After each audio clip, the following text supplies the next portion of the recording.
महिलाओं पे और पुरुषों पे इतने अत्याचार किए कि महिलाओं को घोड़े पे बैठा के उनके सिर के ऊपर टोकरी रखी, टोकरी के ऊपर लाशें रखी गई थी, सिर काट काट के रखे गए थे। उसने हिंदुओं के एक सिर के लिए 5 रुपए और सिख और जाटों के सिर के लिए 8 रुपए का रख दिया था। जो एक सिर लाएगा उसे 8 रुपए मिलेंगे। इस तरह से उसने भारतीय संस्कृति को एक तरह से तहस नहस कर दिया था।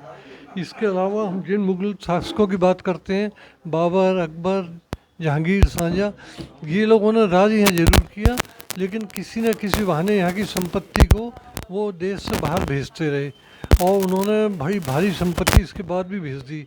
बाबर ने भारत जीतने के बाद यहाँ से काबुल के हर नागरिक के लिए उपहार भेजा और हर नागरिक के लिए एक चांदी का सिक्का भेजा, जितनी भी वहाँ की आबादी थी। इस तरह से भारत में रहते हुए भी इन मुगलों ने भारत को कभी अपना देश नहीं माना और इस तरह से वो यहाँ की संपत्ति को बाहर ले जाते रहे।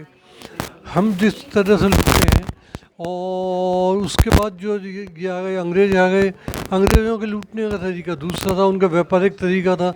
उन्होंने भी देश का हमारा शोषण किया, लेकिन उन्होंने अत्याचार के मुकाबले आर्थिक शोषण हमारा ज़्यादा किया और भारत की संप्रभुता को नष्ट कर दिया।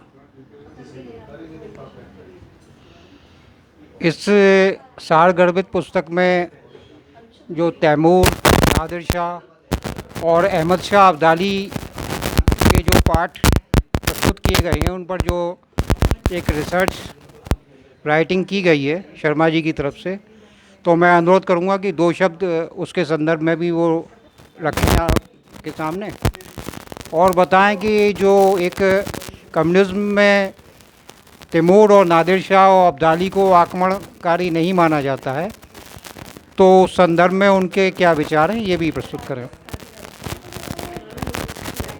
ऐसा कौन कहता अत्याचारी नहीं है? तैमूर आया, यहाँ उसने अत्याचार किए, कत्लेआम किया, लूटा, सब कुछ तबाह कर दिया, तो और यहाँ से वो चला भी गया। तो ये कैसे कहा जाएगा कि वो आक्रमणकारी नहीं था? वो स्पष्ट रूप से आक्रमणकारी था, अत्याचारी था। उसके बाद ही उसके वंशजों ने जो राज किया है यहाँ, बाबर, अकबर, जहांगीर, शाहजहाँ, ये भी अत्याचार करने में किसी से कम नहीं रहे। इन्होंने भी देश में बहुत तबाही मचाई। अहमद शाह अब्दाली प्योर लुटेरा था, अफ़गानिस्तान का शासक था। नादिर शाह के मरने के बाद गद्दी पे बैठा था और उससे भारत को 8वां लूटा। होली के दिन उसने मथुरा में कत्लेआम कराया था, जो कि ना पहले ऐसा कभी हुआ ना कभी बाद में हुआ। उसने वहाँ के सारे मंदिर ध्वस्त करा दिए थे। उसने आगरे के सेंट पीटर्स चर्च तक को लूटा था और आगरे में तो ज़्यादा तबाही नहीं कर पाया, लेकिन उसने मथुरा को पूरी तरह से नष्ट कर दिया था।